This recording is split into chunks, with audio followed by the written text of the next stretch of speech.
Olá, gente querida do coração verde e amarelo, Jornal Foco do Brasil, edição especial de domingo, compromisso com a verdade. Queremos saber de qual lugar maravilhoso do nosso lindo Brasil ou do mundo você assiste o Jornal Foco do Brasil. Participe do chat ao vivo, é sempre muito bom saber também sua opinião e veja se o sino de notificações está ativado para receber nossas atualizações diárias. E vamos agora às notícias que foram destaques durante a semana. O governo federal lançou os novos modelos da carteira de identidade e passaporte. O presidente Jair Bolsonaro entregou as primeiras carteiras de identidade nacional emitidas pelos estados que participam do projeto piloto em cerimônia no Palácio do Planalto. A nova identidade vem com um QR Code que pode ser lido de forma rápida por qualquer cidadão, facilitando a identificação e a autenticidade do documento. O novo passaporte de viagem chega com a proposta de se tornar um cartão de visitas do cidadão brasileiro para o mundo. O documento é temático e homenageia todas as regiões do Brasil por meio de ícones representativos dos biomas e da cultura de cada local. O documento foi idealizado levando-se em conta o que há de mais moderno no mundo em tecnologia antifraude. Quando a gente vê a questão da carteira de identidade nacional, não são apenas 27 anos, tem a das Forças Armadas também. Então são mais algumas. E muitas vezes eu recebi reclamação de pessoas que haviam ido na Tríplice Aliança com a carteira militar e tinham dificuldade em entrar ali no Paraguai, na Argentina. Essa ideia digital, que nasceu no trabalho de muita gente, PF, parlamentar, como o Júlio Lopes aqui, entre tanto, já foi o passaporte, né? Foi o passaporte, tá? Mas também com a participação de parlamentares, isso eu chamo também de desburocratização. Eu já cheguei no aeroporto certa vez e não estava com a identidade ali. Como fazer para embarcar? Logicamente, você tem que buscar a Polícia Federal e ser reconhecido por alguém para poder embarcar. Hoje não. Com essa carteira nacional digital, você não vai ter esse problema, que está ali no teu telefone celular. Você pode esquecer muita coisa hoje em casa. Agora, duvido quem chegou no serviço e falou, cadê meu telefone e deixei em casa? Duvido, até porque as pessoas vêm, se inteirando, se informando ao longo da viagem. Vamos agora ao passaporte. É outra coisa, acabei de receber o meu, vou dar uma olhada lá em cima. Parece que vai causar curiosidade em muita gente olhar o passaporte e ver os biomas, entre outras coisas aqui. O juiz federal Luiz Augusto Yamasaki Fiorentini, da 5ª Vara Federal de Campo Grande, marcou a perícia médica em Adélio Bispo de Oliveira para o dia 25 de julho, gente.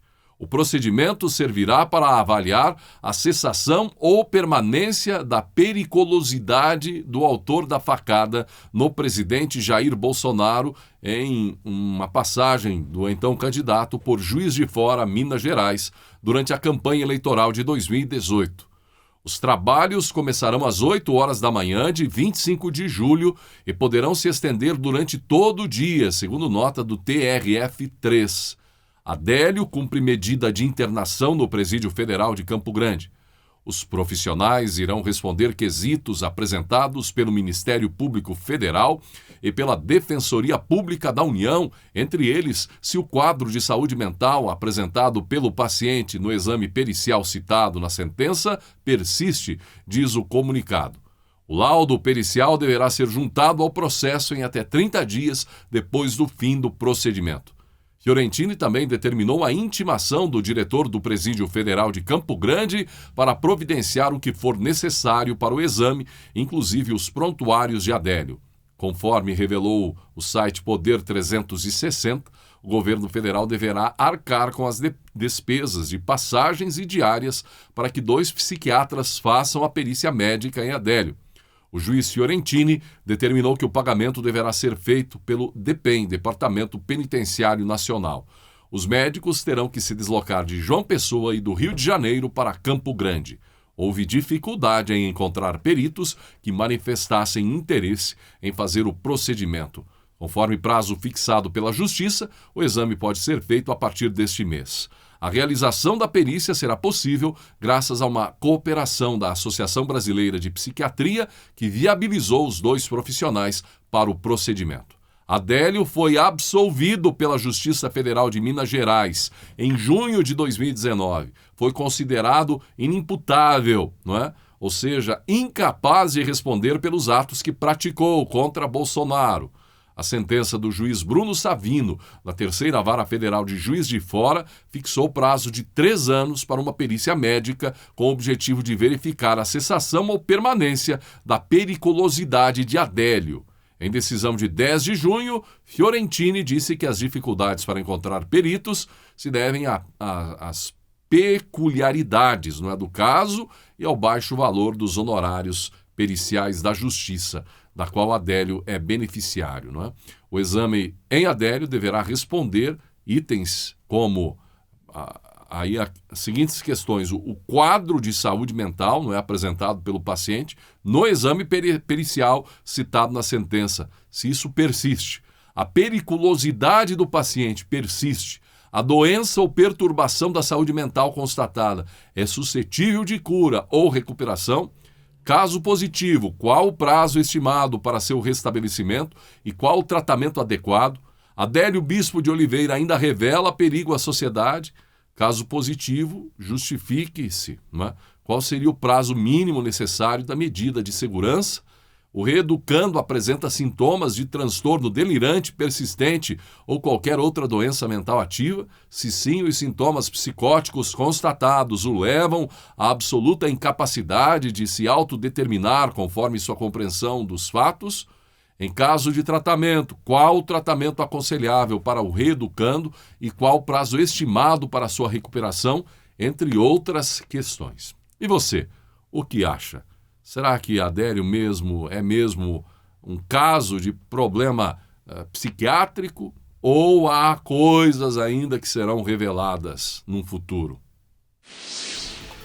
O governo federal, por meio do Ministério do Desenvolvimento Regional, entregou 1.120 moradias a famílias de baixa renda da cidade de Maceió, em Alagoas. O presidente Jair Bolsonaro participou da cerimônia de entrega dos residenciais Parque da Lagoa, Alameda do Farol e Alameda Jatiuca, que vão beneficiar cerca de 4,4 mil pessoas com a casa própria.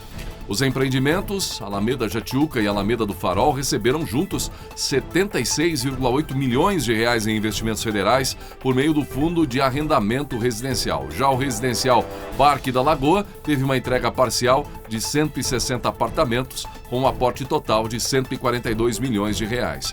O empreendimento recebeu desde 2019 65 milhões em recursos do governo federal. Como contrapartida, houve doação do terreno por parte do poder público municipal. Dizer a vocês que 2 anos de pandemia atrapalharam e muito a todos nós, presidente, governadores e prefeitos.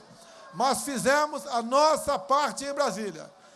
Pegamos, em 2019, milhares de obras inacabadas. Obras que estavam há 10, 20, 30 anos para ser concluídas. Nos empenhamos e fomos atrás da conclusão da mesma. A mais importante delas, que se arrastava há mais de 10 anos, foi a transposição do Rio São Francisco. Água para o Nordeste, dignidade para o povo humilde do sertão. Esse é um trabalho que todos nós nos orgulhamos. Tivemos também a participação nessas obras, o apoio da Câmara e do Senado no tocante à liberação de recursos. Mas concluímos a obra. A obra está praticamente pronta. Faltam pequenos detalhes, mas estamos continuando nesse trabalho. Como a semana passada, estive com o senador Ciro, meu presidente, ou melhor, meu chefe da Casa Civil, assinando uma ordem de serviço para que pontos mais distantes do Piauí também fizessem parte da transposição do São Francisco.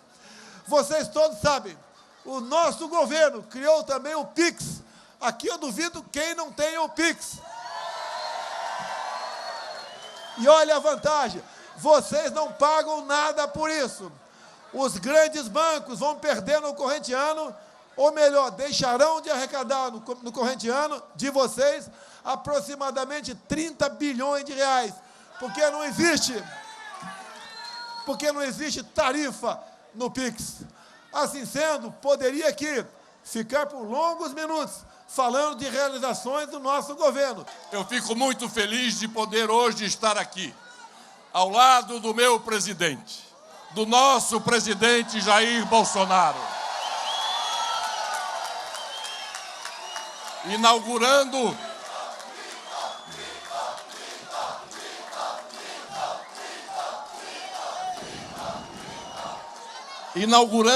essa obra que está apenas iniciando.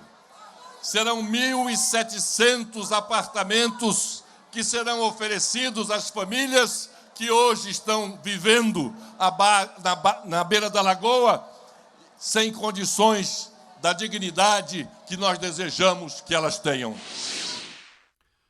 O ministro da Economia, Paulo Guedes, disse que em meio a um cenário global marcado por desaceleração e recessão, o Brasil vai pelo caminho oposto, com crescimento próximo de 2% em 2022 e de 3% a 4% nos anos seguintes. Segundo o ministro, estão sendo planejadas medidas visando a reduções significativas de tributos que incidem nos setores industriais, o que deverá compensar a perda de poder aquisitivo dos cidadãos, além de favorecer um novo ciclo de investimentos no país.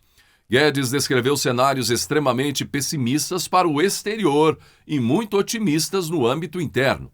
A inflação começou a subir nos Estados Unidos e vamos ter de conviver com isso. Os Estados Unidos passaram por um longo ciclo de crescimento que chegou ao fim, enquanto nós, no Brasil, estamos saindo do centro de reabilitação, iniciando um ciclo de crescimento anual de 3% a 4%, que será por vários anos se continuarmos nesse ritmo, disse Guedes. Agora não se assustem com os problemas lá de fora. Teremos alta de inflação nos Estados Unidos e teremos recessão. O barulho será ensurdecedor, mas não para a economia brasileira, que é uma das mais fechadas do mundo. Faremos agora a reindustrialização no Brasil, acrescentou.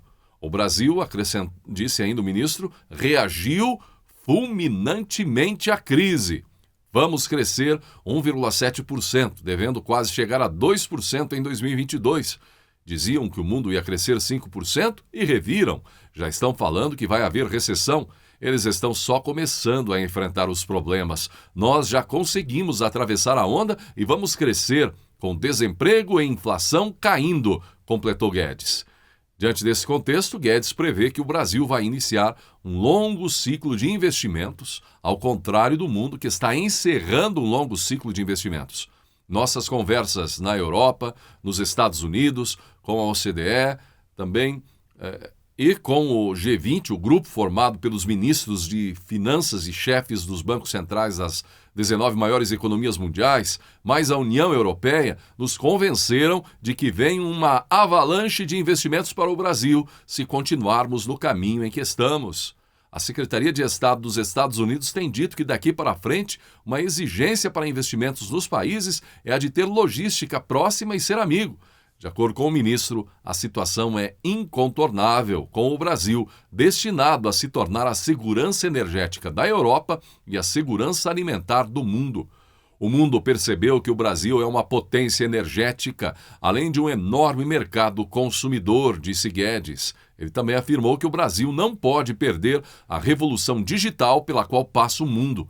A Covid-19 foi uma aceleração para o futuro. Aí surgiu a importância das telecomunicações, inclusive para a agricultura e para as telecomunicações, afirmou. Não podemos perder a revolução digital nessa reconfiguração da cadeia produtiva. Semicondutores podem ser feitos aqui e poderemos entrar em uma nova fase nessa revolução digital, destacou Paulo Guedes, eufórico com as possibilidades. A CNI reuniu em Brasília 1.200 empresários do setor para um grande evento com os presidenciáveis. Realizado desde 1994, o diálogo da indústria com os candidatos à presidência da República teve a presença de Jair Bolsonaro, do PL, Simone Tebet, MDB, e de Ciro Gomes, PDT. O petista Lula não participou do evento. O encontro Diálogo da Indústria com os pré-candidatos à presidência da República debateu 21 propostas da indústria já entregues aos postulantes ao cargo. Durante o encontro, os pré-candidatos debateram os estudos reunidos pela indústria e apresentaram as propostas de governo para aumentar a produtividade do setor e estimular o crescimento sustentável da economia brasileira. As propostas da indústria trazem levantamentos sobre temas como infraestrutura, economia, comércio exterior, saúde e educação. O presidente da CNI, Robson Braga de Andrade, que fez a abertura do encontro, disse que o objetivo é contribuir com estudos que analisam os desafios de norte a sul do país, destravando problemas que prejudicam a competitividade brasileira. As propostas foram construídas em parceria com as 27 federações estaduais de indústria e mais de 70 associações setoriais para o desenvolvimento do Brasil. O esforço é destravar os investimentos para melhorar a vida de quem produz, cria empregos, gera impostos e assim melhorar a vida de quem vive no Brasil. Esse trabalho foi feito por muitas mãos, muita inteligência e muita pesquisa, afirmou Andrade. O governo federal lançou o Plano Safra 2022-2023, que oferecerá a produtores rurais, cooperativas e agroindústrias crédito rural recorde, inclusive com taxas de juros controladas e subsidiadas para a temporada 2022-2023, que começa no dia 1º de julho. O evento foi realizado no Salão Nobre do Palácio do Planalto. O presidente Jair Bolsonaro, o ministro da Agricultura Marcos Montes, entre outras lideranças, estiveram presentes no evento. O valor anunciado é recorde e promete impulsionar ainda mais a produção do agronegócio. O nosso agro, de vez em quando, criticado, mas tão essencial a todos nós. Vejo como outros países estão se comportando nessa questão. Como a Europa, 20% de terra para repouso deixou de ter. Matas ciliares, por exemplo, nos Estados Unidos. A gente voa, Estados Unidos, voa Europa, e a gente não vê manchas verdes lá embaixo, coisa rara. Bem como não vemos mata ciliar. É um sinal que o Brasil é um exemplo para o mundo na questão do agronegócio. Chamei agora há pouco para compor essa bancada aqui o nosso prezado Celso Moretti, presidente da Embrapa. A Embrapa é uma gigante, desde quando nasceu lá atrás, no governo militar. E a Embrapa agora, com novas tecnologias, com estudo, com dedicação dos seus servidores, já começa a plantar e colher trigo em regiões nunca antes pensadas, tendo em vista, obviamente, a questão climática da região. Temos 1 milhão de hectares em Roraima pronto para produzir trigo, via, obviamente, irrigação, bem como o Centro-Oeste. Não se pensava no passado trigo nessa região, como lá atrás, antes de Augusto Paulinério, não se pensava nesse grande cerrado, nesse centro-oeste brasileiro. E hoje a potência do agro, em especial do trigo, se encontra nessa região. E dizer uma coisa também, até para os nossos prezados embaixadores aqui. Olha a capacidade, com todo respeito, do povo brasileiro, e os senhores vão concordar comigo, porque nós, brasileiros, somos uma união de todas as raças do mundo. Aqui tem gente do mundo todo, no Brasil, e vivem muito bem. Aqui não temos problemas nenhum, outros que, por vezes, em outros países existem. Aqui é um país que acolhe a todos de braços abertos. Nós conseguimos agora, depois de uma média no Brasil, de produção de 2.500 quilos de trigo por hectare, conseguimos agora, em Cristalina, 9.600 quilos por hectare. Ou seja, praticamente 4 vezes mais de produtividade e, obviamente, entra a criatividade do homem do campo associado a essa maravilha que é a nossa Embrapa brasileira. Moretti, parabéns a você e a todos da nossa Embrapa. Dizer a vocês que ainda somos importadores de trigo. mas estamos tendo um incremento de mais de 1 milhão de toneladas no último ano. E em 5 anos seremos autossuficientes em trigo. E em 10 anos, certamente estaremos exportando o equivalente ao que nós consumimos. Olha a importância do Brasil para o mundo. O presidente Jair Bolsonaro esteve em Campo Grande, Mato Grosso do Sul, para entregas do residencial Jardim Canguru. O residencial no Jardim Canguru é um empreendimento que integra o programa Casa Verde Amarela, conta com investimento total de 29 milhões de reais, com 85% do valor aplicado do governo federal e o restante do governo do estado. Vocês sabem do trabalho que nós fazemos para diminuir a pressão do MST. Não foi um trabalho de força. Foi um trabalho para titular terras pelo Brasil. Não foi diferente aqui em Mato Grosso do Sul. A última vez que estive aqui foi na região lá da fazenda Itamaraty. Entregamos títulos. Essas pessoas que outrora integravam o MST passaram a ser cidadãos. Ganharam cidadania, ganharam o título da sua propriedade, passaram a ser amigos dos fazendeiros, passaram a produzir mais como agricultores familiares. Cada vez mais eu tenho andado pelo Brasil. Uma experiência muito boa no norte de Mato Grosso e também em algumas regiões do estado do Amazonas. O indígena daquela região, e tenho certeza, não é diferente da grande maioria dos indígenas daqui, o que eles querem? Querem o progresso. Pedem para nós internet. E nós estamos colocando cada vez mais pontos de internet nas suas aldeias. Eles querem fazer na tua terra o que um fazendeiro faz do lado da sua terra. Cada vez mais eles estão plantando, como por exemplo os parecis, os baiquiris, os tucanos, os cintalagas, os yanomamis, são nossos irmãos. Cada vez mais eles querem se integrar à sociedade. Nós queremos unir o nosso povo. Não há diferença entre nós e os indígenas. Não há diferença entre brancos e negros.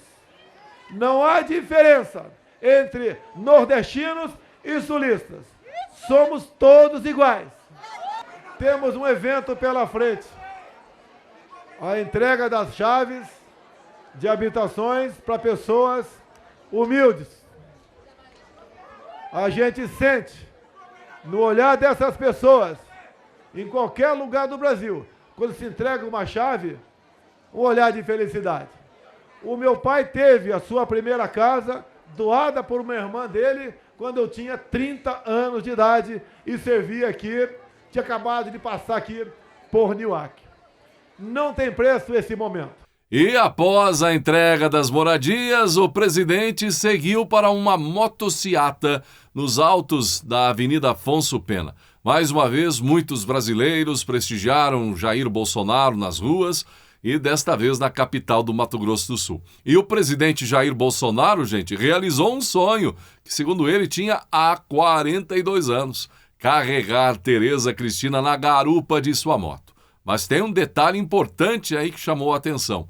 Ele pediu autorização para a primeira-dama Michele Bolsonaro, sua esposa. Ela autorizou o passeio aí, levando a Tereza Cristina na garupa.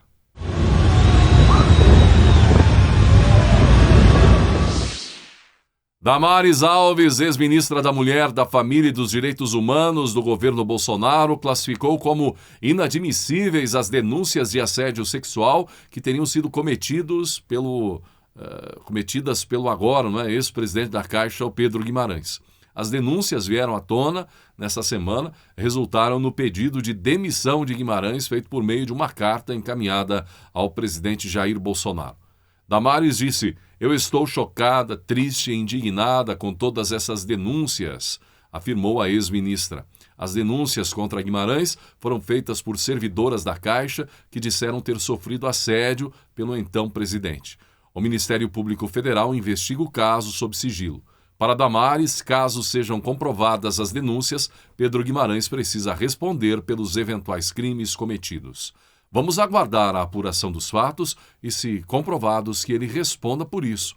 Que esse caso seja usado como didático e de exemplo de que não toleramos nenhum caso de assédio sexual, afirmou a ex-ministra. Ainda se recuperando de uma pneumonia, que a levou a ficar inclusive 5 dias internada, Damares alegou que sua maior revolta em relação ao fato se dá porque sempre foi próxima de Pedro Guimarães durante o período em que atuou no governo.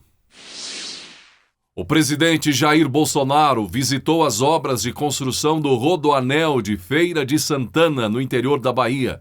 Ele também assinou a ordem de serviço do programa Água Doce para a entrega de poços artesianos, cisternas e dessalinização de água para a região.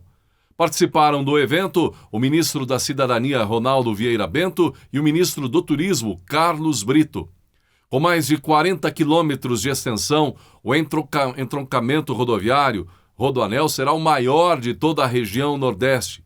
Segundo o maior centro urbano da Bahia, Feira de Santana é um polo de atividade econômica focado no comércio e na indústria. O investimento estimado para a obra viária de cerca de 491 milhões de reais, gente, e será beneficiado uma população de 1 milhão de pessoas. A adequação do trajeto de veículos, especialmente caminhões, tem como objetivo aumentar a fluidez no trânsito e reduzir acidentes. Mais do que uma das milhares de obras que o nosso governo está fazendo ou concluindo. Algo realmente que emociona a todos nós. É o sentimento de patriotismo, de brasilidade cada vez aparecendo mais nos 4 cantos do nosso Brasil. Não tem preço, cada vez mais vemos prevalecer as cores verde e amarela em nosso território brasileiro. Cada vez mais longe do vermelho, que mostra que está profundamente ligado à corrupção e aos desmandos.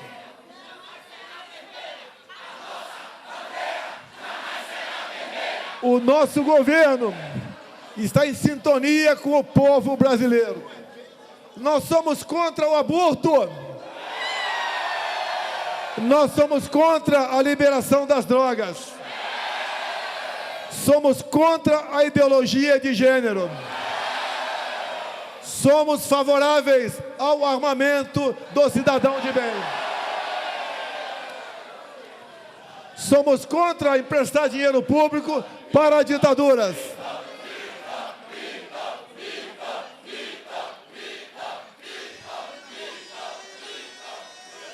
Um governo que desde o primeiro dia esteve ao lado do povo. Eu perguntaria a vocês, estão gostando da baixa dos combustíveis?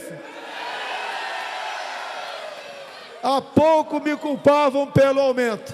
Quando baixa, muitos se calam. É um trabalho nosso. Começou conosco, reduzindo ou zerando os impostos federais. Agora chegou a vez dos 27 governadores do Brasil. Uma lei sancionada por nós, há pouco, obrigou de que se estabelecesse o teto dos impostos estaduais. A maioria dos governadores já começaram a reduzir o preço dos impostos estaduais. Infelizmente, os 9 governadores do Nordeste entraram na justiça contra a redução de impostos estaduais. E o presidente Jair Bolsonaro também visitou o estaleiro Enseada do Paraguaçu, que está sendo construído na cidade brasileira de Maragogipe, no recôncavo baiano, pela Enseada Indústria Naval. Orçado em 2,6 bilhões de reais, esse empreendimento, gente, é um dos maiores da iniciativa privada na Bahia e na indústria naval brasileira. Visitando a região, fui aqui no estaleiro ao lado. Mas não podemos nos esquecer que no governo os outros abandonou aquela área.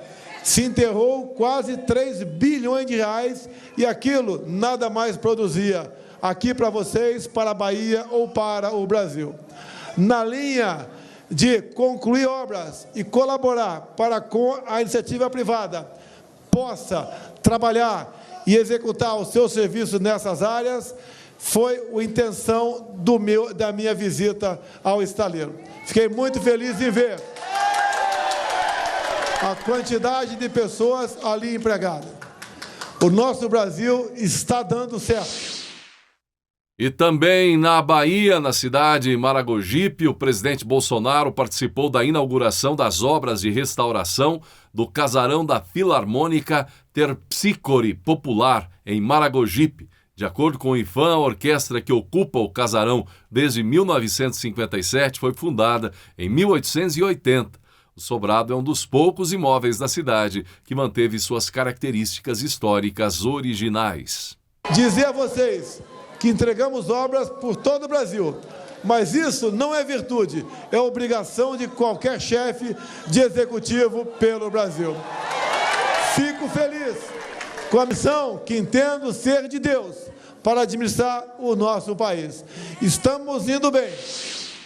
Ainda na Bahia, o presidente Jair Bolsonaro participou de motociata, foi recebido por muitos brasileiros. Inclusive, neste sábado, a presença do presidente Jair Bolsonaro na segunda motociata da Independência, também na Bahia, em Salvador. O governo federal vai encerrar o ano de 2022 com mais de 3 bilhões de reais distribuídos aos estados para investirem em segurança pública, inteligência e tecnologia para cuidar das fronteiras, qualificar as investigações de crimes e proteger o cidadão. Tudo isso por meio da integração das forças federais, estaduais e municipais. A informação foi divulgada pelo ministro Anderson Torres. É uma marca histórica do atual governo. Nunca se descentralizou tantos recursos para que os estados pudessem investir em segurança e em melhoria da vida da população. Isso é feito com critérios técnicos, independentemente de quem seja o governador ou estado. Isso tem gerado uma mudança efetiva na segurança pública do nosso país, afirmou o ministro Anderson Torres. Torres ressaltou que o Brasil registrou o menor índice de homicídios em 10 anos. Em relação a 2020, o país teve uma queda de 6,5% no número de mortes violentas. Das 27 capitais do país, 21 tiveram queda no número de mortes violentas entre 2021 e 2020. Neste sábado, dia 2 de julho, em Salvador, Bahia, o presidente Jair Bolsonaro participou de motociata em Salvador, na capital baiana, não é? Ele discursou, conversou com brasileiros na região ali do Farol da Barra, por 14 quilômetros pela orla soteropolitana até o Parque dos Ventos, em Salvador. Inclusive, no evento, o presidente Bolsonaro prometeu que o Brasil terá os combustíveis mais baratos do mundo com as ações envolvendo o governo federal, o Congresso Nacional, também os governos estaduais. Aos motociclistas aqui presentes, muito obrigado a todos vocês por estarem abrilhantando este momento de 199 anos de independência da nossa Bahia. A liberdade em 2 rodas, materializada por vocês agora. Não existe satisfação maior do que andar pelos 4 cantos desse país e cada vez mais vê-lo pintado das cores verde e amarelo. Estamos vencendo os desafios. Como disse agora há pouco o João Roma, lamento que os 9 governadores do Nordeste tenham entrado na justiça contra a redução de impostos na gasolina. Isso é inadmissível. Um partido, uma região do nosso país, cujos governadores dizem que ajudam os mais pobres, mas quando chega a hora, fazem exatamente o contrário. Vamos acreditar que a justiça não dará grande causa a essas pessoas. E nós teremos, brevemente, assim como eu já baixei ou zerei a maioria dos impostos federais, teremos o combustível, um dos combustíveis mais baratos do mundo. A Veja destacou uma reportagem que está dando o que falar. Delação de Marcos Valério envolvendo o PT e o PCC. Marcos Valério Fernandes de Souza, no escândalo do Mensalão, pelo qual foi condenado a 37 anos de cadeia, atuou como operador de pagamentos a parlamentares em troca de apoio no Congresso ao então recém-eleito governo Lula. A reportagem então diz, quase 10 anos depois de ele ter recebido a maior pena imposta pela corte aos mensaleiros, a Veja revela trechos inéditos da delação premiada que o publicitário fechou com a Polícia Federal e que foi homologada pelo ministro aposentado da Corte, Celso de Mello. Em um de seus mais emblemáticos depoimentos, Marcos Valério afirmou que ouviu do então secretário-geral do PT, Silvio Pereira, detalhes sobre o que seria a relação entre petistas e o primeiro comando da capital, PCC, a principal facção criminosa do país.